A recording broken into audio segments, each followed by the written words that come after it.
Good evening. It is story time. It's story time. It's story time. Listen here. We about to get into it. Tonight, I bring to you the fourth author in this anthology, Breathe Again 1, Volume 1, Breathe Again, Volume 1. Tonight, I am featuring Dr. Victoria Sherlock. Oh my goodness. And she is gracing us with her presence because she is joining me live. Now, for those of you that are on Instagram, you're not going to be able to see her. But if you go to YouTube or Facebook, you will be able to see her. Now, I'm going to get into this story because as I read over it again in preparation for this live, I just was like, I'm so proud of her. I'm so proud of her. I'm so proud of her. But I don't want to give it away. Let me get into it. So, again, this is from the Breathe Again Anthology, Volume 1. This came out in 2020. You can go to OmazingYou.com and get your copy today. Do you have any copies left, Dr. Victoria? I do. Okay, so I'm still selling. I'm still selling it. I'm still, let's go. Let's go. Let's go. signing my copies. Let's go. So whether you get it from me or you get it from her, it's even better when you get it from her because it's her story and you get to support her and that money goes in her pocket. I'm just saying. So, all right, let me get into it. Her chapter is called Accept What God Allows. Your story does not belong to you. And I need to wait a minute before I get in here. I need to make sure this is not private because people weren't able to join me live last time. I don't know what I did. Wait a minute, you guys. Wait 1 second. I don't know what I did. I gotta make sure that it's live. Uh, Dr. Victoria, do you see me on Facebook? Um, okay, I see you said hi. All right. Do you see me on Facebook? I says view on Facebook. Because I don't want you guys to miss this. So I'm just making sure all my stuff is right. Let me just make sure. Would it be on the Obiama Elevates page? No, it'll be on the regular Obiama page.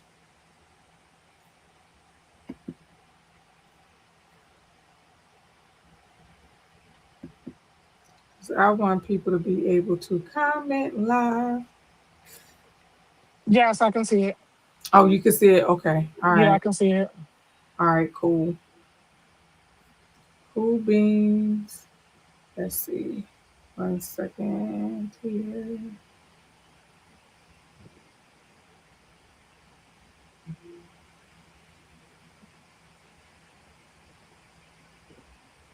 All right.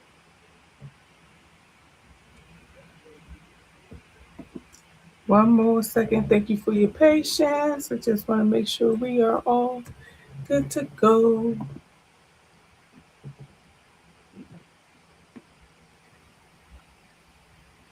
Okay. One more thing here. Okay. All right. Now we in here. I hope I don't get an echo because I just did something I never did before. But okay. I'm all set on all the things. And let's get in it. Let's get in it. Okay. Your story does not belong to you, Dr. Victoria Sherlock. Here we go. The girl who rarely smiled. As the youngest of 5 children, my parents already had high expectations for me. I have 2 brothers and 2 sisters. I was born in South Philadelphia, raised in Southwest and North Philadelphia. While living in Southwest, I endured sexual abuse and rape from a couple of my neighbors.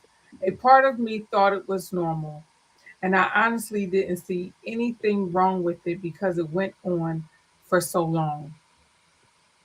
I was told that I was sexy and I was getting got before I got older, and I got. As well, that if I told, there was going to be harm done to one of my family members that I was really close with.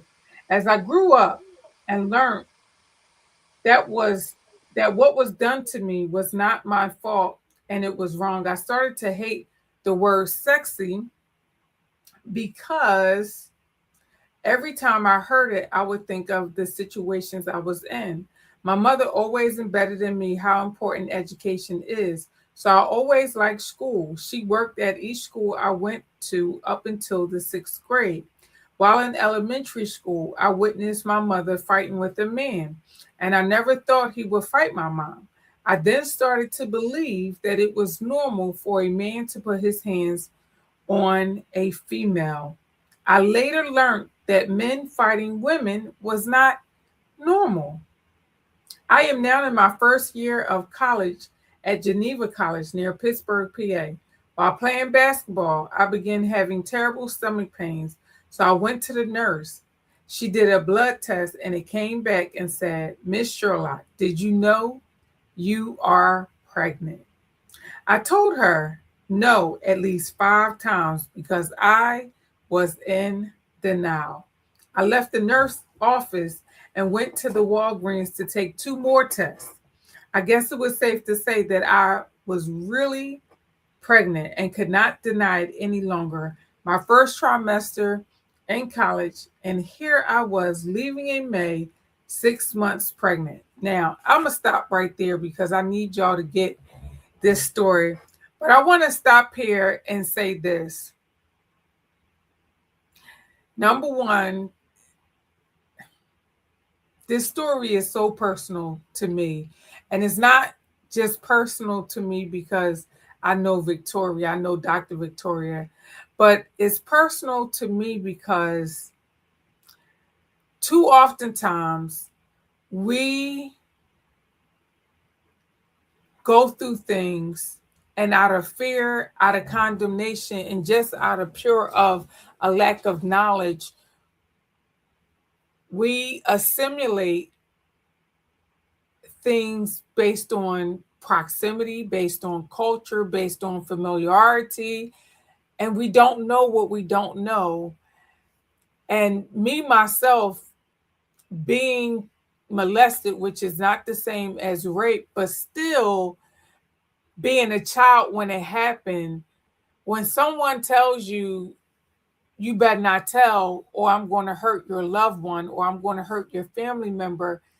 As a child, if you did not have a parent telling you that you're safe and that if somebody violates you or touch you or do something, you don't have to worry about not telling me because I'm going to believe you. Like there's so many things in Dr. Victoria's story that just so resonate with me that really shaped how I became as an adult. And so, Dr. Victoria, I would love to allow you the opportunity to share.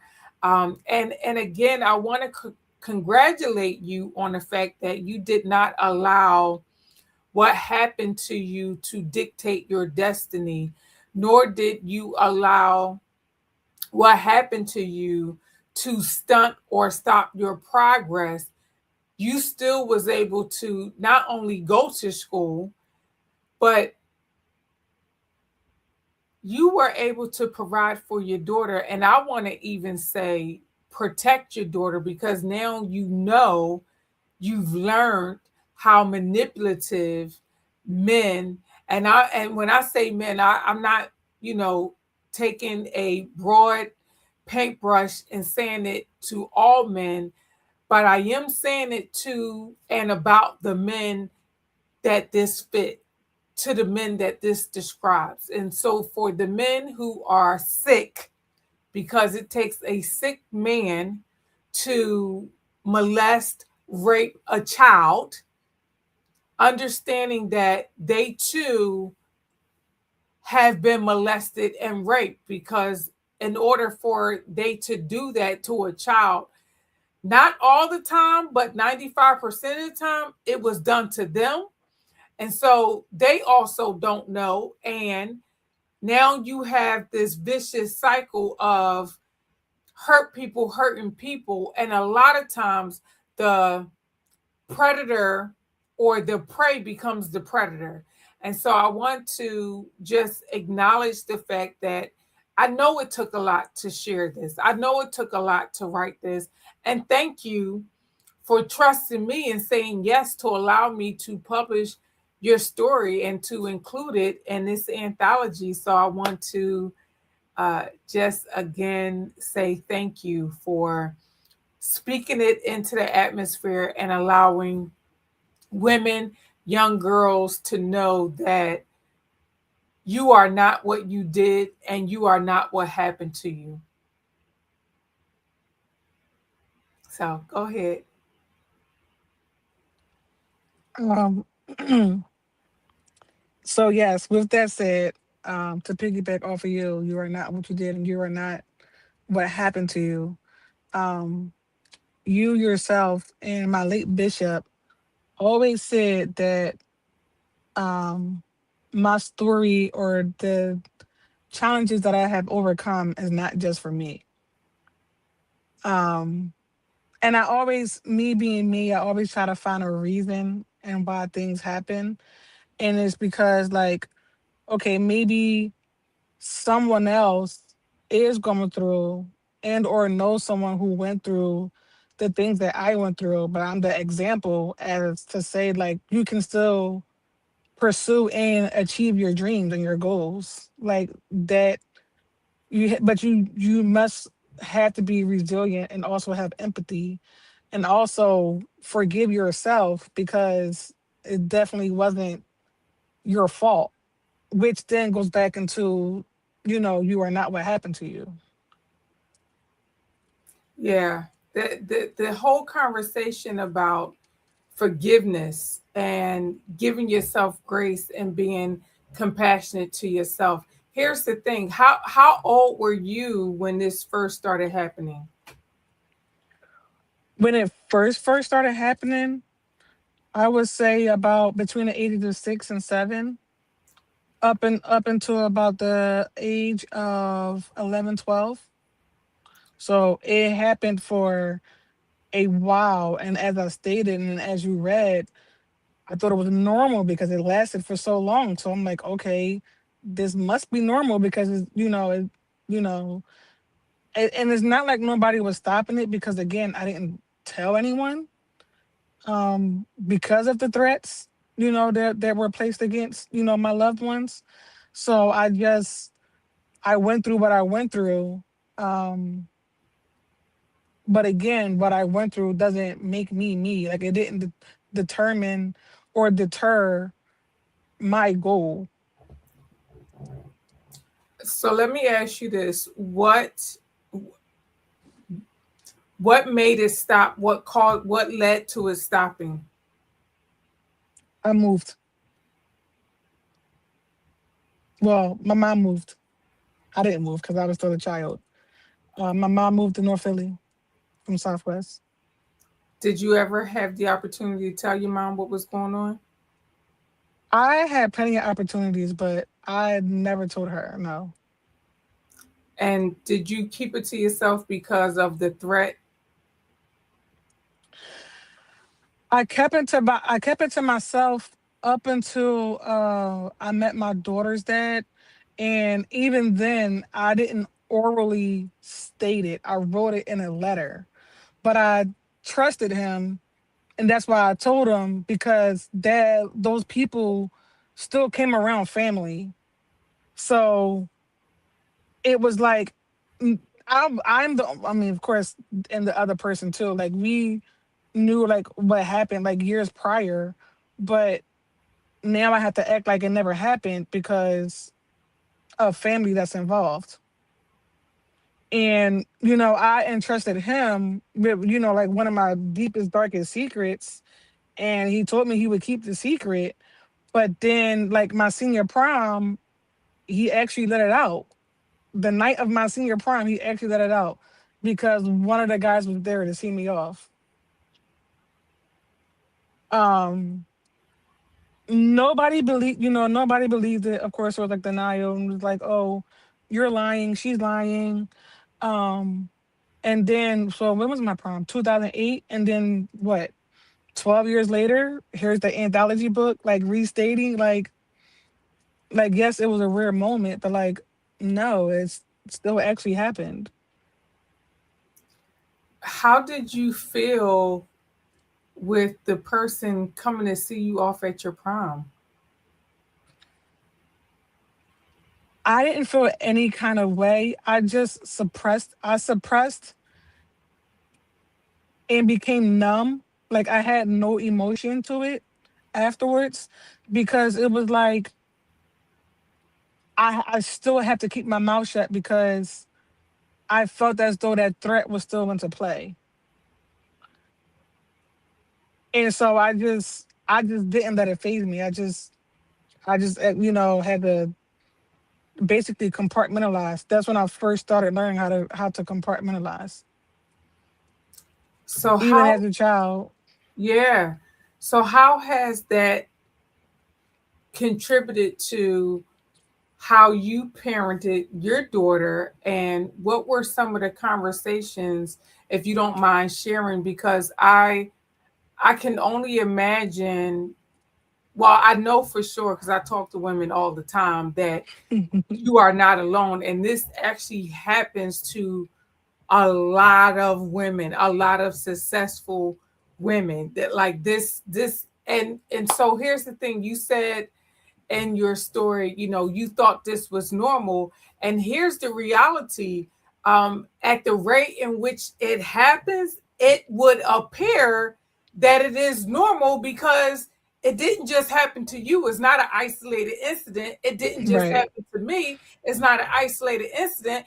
I would even go so further to say that maybe 7 out of 10, young girls, I need to do the statistics now that we're talking, but I would venture to say that the percentage is very high as to how many young girls between the age of 5 and 10 are sexually assaulted or raped by a trusted loved one, a neighbor, a friend, or whatever the case may be.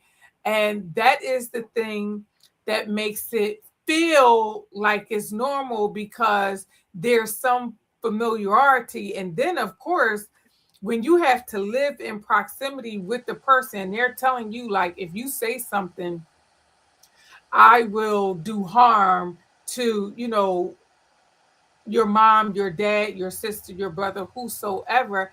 At 6 years old, at 7 years old, it's no way that you can know whether they're telling the truth or not. Hmm. So, talk to me about how that impacted the way that you parent your daughter. I'm not gonna say I was a helicopter parent because like I definitely like from the ages that the abuse lasted in my life were the ages I was very adamant about where I went, who, because at that time, with my daughter being so young in age, wherever I went, she went Mm-hmm. because she couldn't go, she couldn't stay home by herself. So, and with me, being a single parent, wherever I went, she went. So I was very selective about who I talked to, who she was around, who I was around, how long we was around, where we went. And then also, um, I would say like by that time we were living in Delaware. Um, but even then, like even being Delaware as new as it was to us, during those ages. So I was even then extremely more selective about who had my address and who knew where we laid our heads at. because it was like, okay, I have to shield you and protect you. And, there would be times where she would be like, oh, can I have a sleepover, at one of her best friends? And I was like, okay, where do they live? Who is going to be there? Is it going to be supervised? So I was very intentional about who I spent my time with and who she spent her time with. So while And you were even in this, like, even like going to the store or going to supermarkets, like I would see men stare at her and stare at me. And there was one time where we were at the farmer's market, and we always have this thing where I let her walk in front of me always, but not too far away, like at least like 4 or 5 feet. And there was one time where I saw this old guy staring at her, but he didn't see me staring at her. Like in the way that he stared at her, like I think that's the first time, like she number one probably ever heard me curse someone out, but like I blatantly had to tell him like, "Yo, watch where your eyes look. Like that is a child." Like, I mean, I know I can't say what I really said, on here, but to keep it PG, she's a child, and watch how you looking at her. So very, I was more selective and definitely protective of yeah. her as a child. I mean, and even now, like she's about to be 17, and I'm still like, all right, who you going out with? What's their names? With like, I'm getting every single detail. And I think it probably possibly have translated to her because she keeps her circle very small. Did you So did you tell her what happened to you? no. Okay. So here's the thing, for those of you that are just tuning in and listening, we are talking about Dr. Victoria's story in this book right here, Breathe Anthology Volume 1. You have to go and get the book so that you can hear the story, because I'm not going to tell you how it ends and all the things that she shares in it. But what I will tell you is this. I know for me, being molested somewhere between the age of 5 and 7, I definitely was a helicopter mom. I definitely was a helicopter mom. And so much so, I was checking my children, like I was checking their bodies every day. I was checking everything because I didn't want nothing to ever happen to them, and they didn't tell me. And I was constantly telling my children, like, if somebody says or does anything to you, do not worry about them doing anything to me, because I got me and I got you. Trust and believe. Like I was so no, no, no. Like you have no idea. I was so really about that life. You will not threaten minds. And it was just so important for me to let my children know, if anybody ever tell you that, if you tell your mom or you tell your dad that I'm touching you or having sex with you or violating you in any kind of way, that they are going to hurt me, that's a lie. Let me tell you that. That is a lie, because I'm coming for them. I was so like, I'm coming for them. I'm coming for them. I need you to believe that. I'm coming for them. Because what you're not going to do is put fear in my child. That is a very, very real thing. And also, let me tell you what did happen though. My now 14-year-old still end up being assaulted, but not by an adult. So this is another conversation, because he was 5 years old. He was assaulted by a child that was in the second grade in broad daylight in front of the mom right outside of my window. Here I'm thinking, well, I wasn't home at the time. He was home with his bigger brother, but here I'm thinking, they're having a play date, and this little boy in the second grade got my baby, in the daggone bushes with his pants down.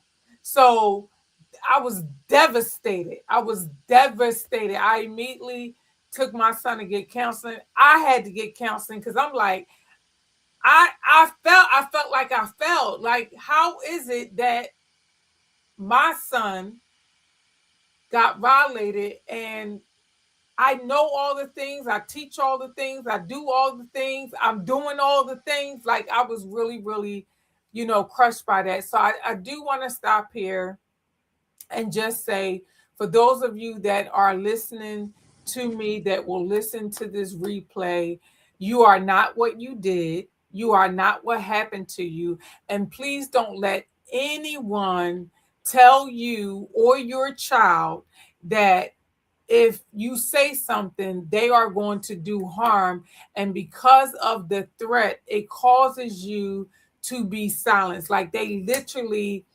take your voice away. I'm telling you now. Now, let me also say this. For some people, because the other piece of this, Dr. Victoria, that some people do prostitute their children.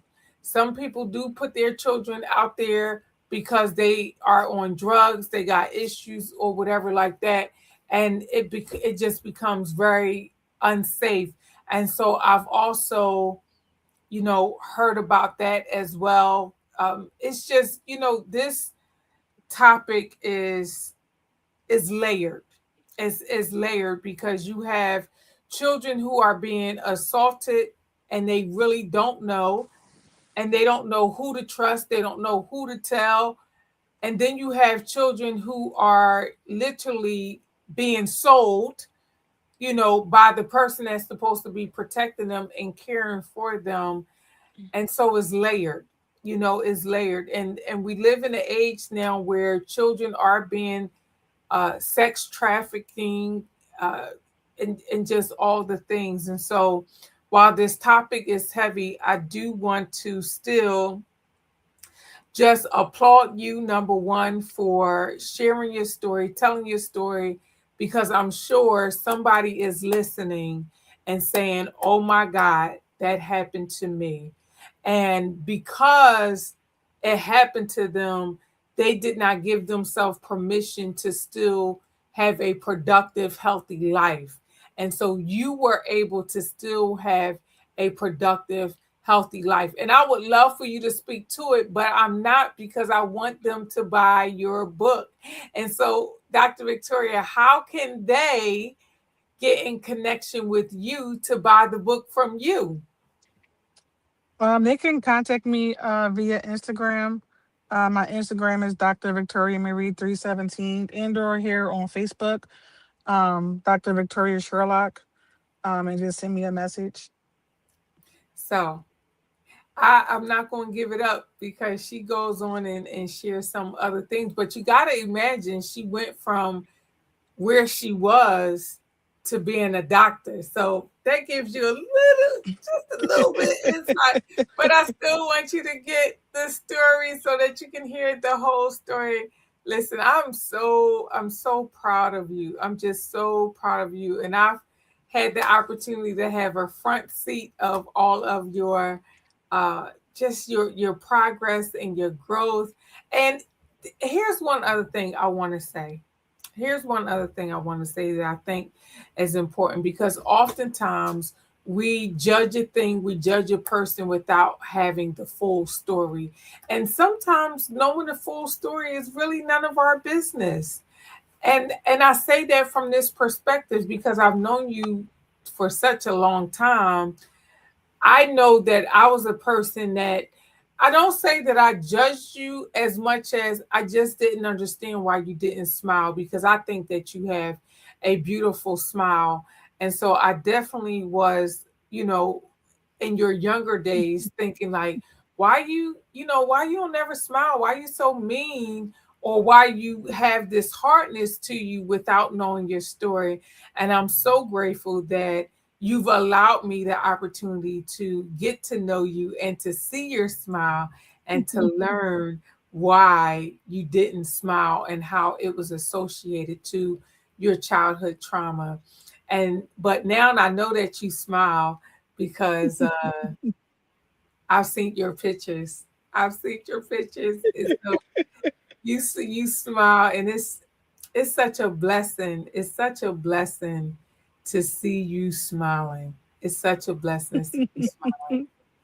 Why you laughing? Talk to the people. Tell them why you laughing. I'm laughing because from when we went up to the Poconos, and Aaliyah was my partner, and she just kept saying, "Smile." She's like, "Smile, you look better. Smile, I like it." So like, and I literally told her, every time I smile now, I'm going to think of, I'm like, her voice is always in my head. Smile, like you look better when you smile. She's like, it's perfect on you. So smile. You have a beautiful smile. You really do. You really do. And here's the thing. If you never would have told your story, if you would have never came to the Poconos, right, you still may be frowning today. And you would still be robbing yourself and others of your beautiful smile. Because it's something that, like, when you smile, the atmosphere, everything around you changes. Don't you? Now, as Aaliyah said, you look better when you smile, but don't you feel better when you smile? I do. I do. Yeah, yeah. So, all right. Any last comments, thoughts you want to say to the listeners on tonight? Um, just to continue to be persistent, strong, and resilient, and know that you are truly, fearfully, and wonderfully made. And to reiterate what we said prior, what happens to us does not make us us, and it doesn't deter us from what we want to achieve, because we already have the strength within us. I do have one final question. What would you say to your 7-year-old self, your 8-year-old self, 9-year-old, 10-year-old self? What would, based on all that you know now, what would you say to that little girl? This is not normal. You don't have to fight these demons by yourself. If he's doing it to you, he's doing it to other ones also. Um, and to just speak up, like to have the confidence enough to speak up. All right, you guys, you heard it here. Speak up, speak up, speak up. Don't allow anyone to silence your voice. Speak up because your voice matter. Your voice matters. Speak up. I think that's the perfect place to end. Speak up. Speak up. All right, you guys. Well, stay tuned for tomorrow. Stay tuned for story time, y'all. This has been great. Thank you, Dr. Victoria, for joining me on tonight and sharing your story. And I love you, girl. I love you too. Thank you for having me. All right. Peace.